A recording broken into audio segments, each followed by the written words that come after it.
اور نہیں انکار کرتے ہماری آیات کا، اور نہیں انکار کریں گے ہماری آیات کا مگر صرف کافر۔ یہاں کافر کے معنی کیا ہے؟ ناشکر لوگ۔ اصل میں کفر جو ہے بنیادی طور پر کسے کہتے ہیں؟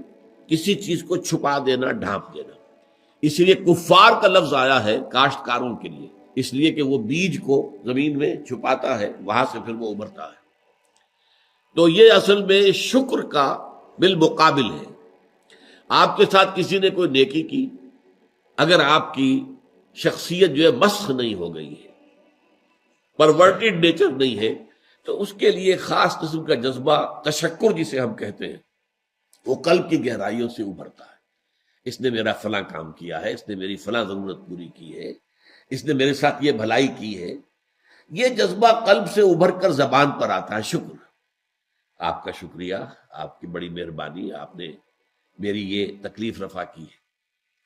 تو اس کو امام راغب رحمۃ اللہ علیہ نے اس شکر کے پھر 3 مراحل قائم کیے۔ شکر بالقلب، پہلے تو یہ کہ آپ کو احساس ہو کہ کتنا بڑا احسان ہوا ہے۔ ظاہر بات ہے کہ اگر آپ کسی جوہری کو ایک ہیرا دیں گے تو وہ جو شکر کرے گا کہ کتنی بڑی دولت مجھے دے دی گئی ہے، آپ وہی ہیرا کسی بچے کے ہاتھ پر رکھ دیجئے، وہ سمجھے گا کہ کوئی وہ کھیلنے والا جو بنٹا ہے شاید وہی ہے، یہ بھی کوئی کانچ کا کوئی ٹکڑا ہے، بس اور کیا سمجھے گا وہ۔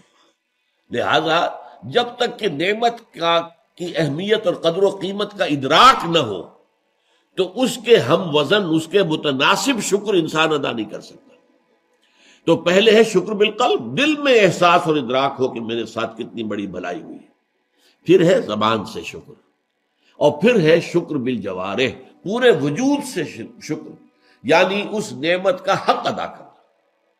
جیسے یہ اللہ کی کتاب ہے، بہت بڑی نعمت ہے، اس کی عظمت کا احساس ہو قلب میں، پھر زبان سے شکر ادا کیا جائے۔ اللہ نے خود سکھا دیا ہمیں، سورہ کہف کی پہلی آیت، الحمدللہ الذی انزل علی عبدہ الکتاب ولم یجعل لہ عوجا۔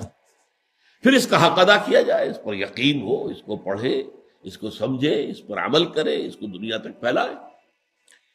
تو فرمایا یہ جو جن میں یہ شکر نہیں ہے، جو شخص کوئی اس کے ساتھ بھلائی کرتا ہے، شکر کے جذبے کو دبا دیتا ہے، وہ ابھرنے نہیں دیتا، زبان پہ نہیں آنے دیتا، یہ کفر ہے۔ اور شکر کے مقابلے میں کفر کا لفظ آتا ہے، لئن شکرتم لازیدنکم، دیکھو میں نے جو تم پر احسان کیے ہیں، نعمتیں دی ہیں، اگر تم شکر کرو گے تو میں اور دوں گا، ولئن کفرتم ان عذابی لشدید، تو پھر میرا عذاب بھی بہت سخت ہے۔ تو یہاں شکر اور کفر ایک دوسرے کے مقابلے میں آئے۔ تو یہاں پر در حقیقت